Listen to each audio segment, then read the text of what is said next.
Let's see how this is going to work. Oh, I just heard a gunshot. Get this turned out, fired up. All right. Everything's good to go there.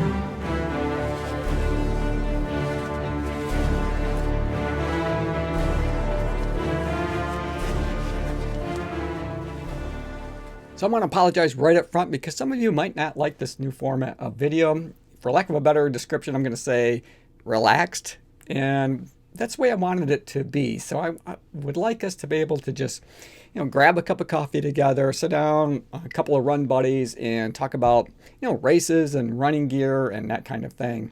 And the reason that I wanted to move into this type of format, not every video will be like this one, because my shoe reviews will probably be pretty much the same format that I've done in the past. But when it comes to running gear or just sharing information, I wanted it to be a little bit more personal, I guess, for lack of a better description. And so for today, by way of example, I've just got a ton of gear to talk about. And if I were to do a full-blown review on each piece of gear that I have, that I bought, that I wanted to share and talk about with you guys, it would take me a long time because I'm not quick at it. It takes me, sometimes 3 to up to 10 days to produce one video review that I want to share with you here on the channel. But by sitting down and just having a cup of coffee and talking about it, I think I can cover a lot more gear and get the information to you a little bit faster than what I've been able to do in the past. So I took the Speedgoat 5s off the shelf because it's winter here now. I've been pretty fortunate up to this point where the roads have been pretty clear, even though it has gotten cold. And we did have a little snow early on, but that went away for a few weeks. But now we're back into what I would call winter running conditions. So I have to put shoes like the Adios Pro 3 aside. I'm not going to be running in this shoe probably for a really long time now, which is unfortunate because I think in my last video I talked about how I had some pain points up here. And I was hoping to be able to play with these a little bit more to see if I couldn't get a comfortable run fit in these, because I was considering taking these to Boston. But right now, that's just not going to happen because I can't get out there and run in them right now. It's just not safe. It's too icy. The roads are pretty much covered with thin layers of ice and snow, and something like that would just not work well. So I've had the Speedgoat 5s out, and for me, this is kind of a nice treat because I love to do trail running. That's one of my favorite things to do. And given it this time of year, it's really opened up the opportunity for me to get back out on the trails, because running around town on slick, icy pavement isn't really a good idea. But these do a really nice job. They got that Vibram Mega Grip on the bottom, and they're a great shoe for this time of year here in Michigan. So I took these out to the trails, and I'm going to bring you along on a little bit of that trail run and show you some of that footage.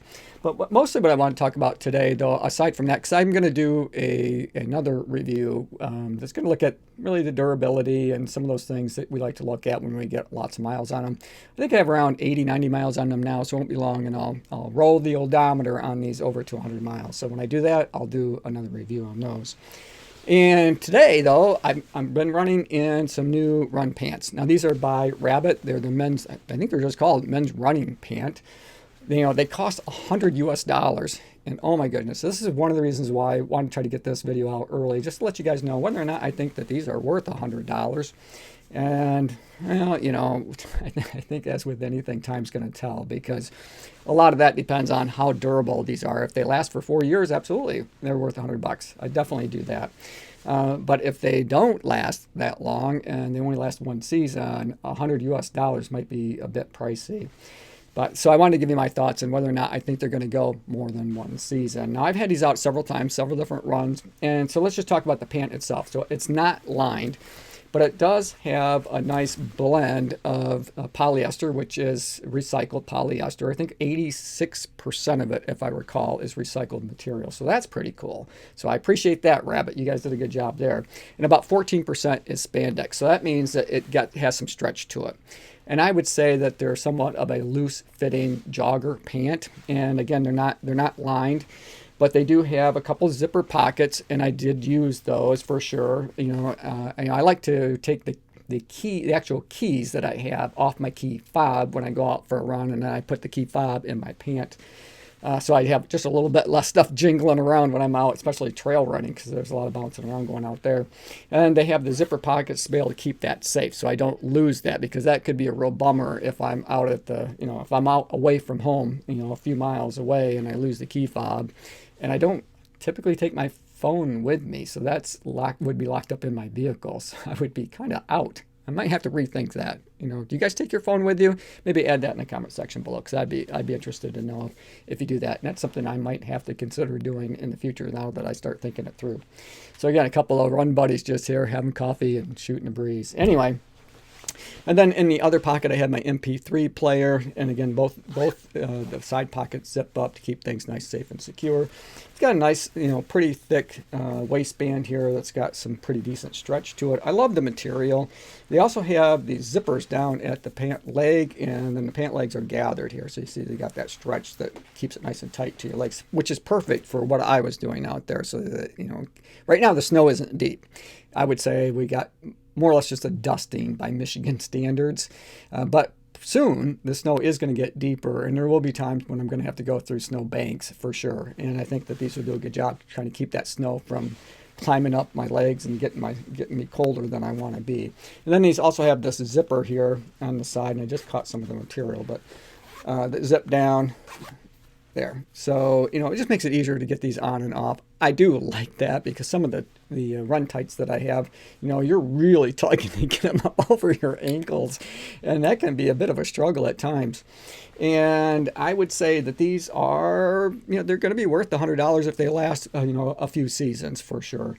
And so far, so good. I did catch, a few unwanted, sticks and things when I was out on the trails, brushed up against them, but it didn't do any damage to the material. So I think the material is going to be pretty resilient that way.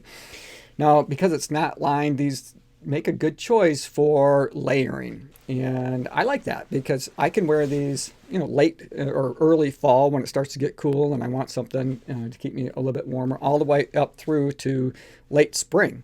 And in between times, this time of year when it's cold out, I think it was about -2, -3 degrees Celsius outside, so it was below freezing.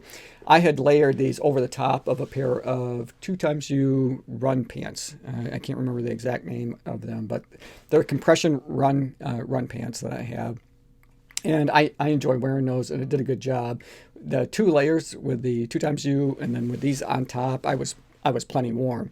But that brings me up to probably the final point that I wanted to make about these run pants, and that they wick moisture, and they do a really good job of it. I was surprised, because, okay, so I'm going to back up just a little bit. I've also wore some thermal pants underneath these as well. So, I've run in these several times. And when I had the thermal pants on, those tend to gather sweat. So I got pretty wet with the thermal leggings that I had on. But these did not get wet at all. It was really surprising to me, because I was pretty well drenched from after the run. But when I pulled these off, they were pretty much dry as a bone. So they did a really good job that way. And I think when I read the description, it really appealed to me that they said it helps to stabilize the temperature, basically, because it keeps the moisture away so you don't get wet. So on days when it's really cold like that, especially when you stop running for any amount of time, if you're wet, you're really going to get cold. But these did a nice job staying dry the entire time. So, all right, so I hope you guys enjoyed this, a little bit of a different format of a video. I'm going to do, like I said, something more with the Speedgoat 5 later on down the road. I have been thinking about doing some other things going into 2023. So as I'm rounding out 2022, I'm playing with a little bit of different ways to document and share information together with all of you guys. But I was thinking potentially of going live, maybe at least once a week, where we can sit down and just do a Q&A or just shoot the breeze. Hey, thanks for making it to the end of this video. I hope you enjoyed it. I enjoyed making it for you. As always, run tall, run strong, be kind to one another. Thanks for watching, and we'll see you next time, right here on Run Tall with Tim.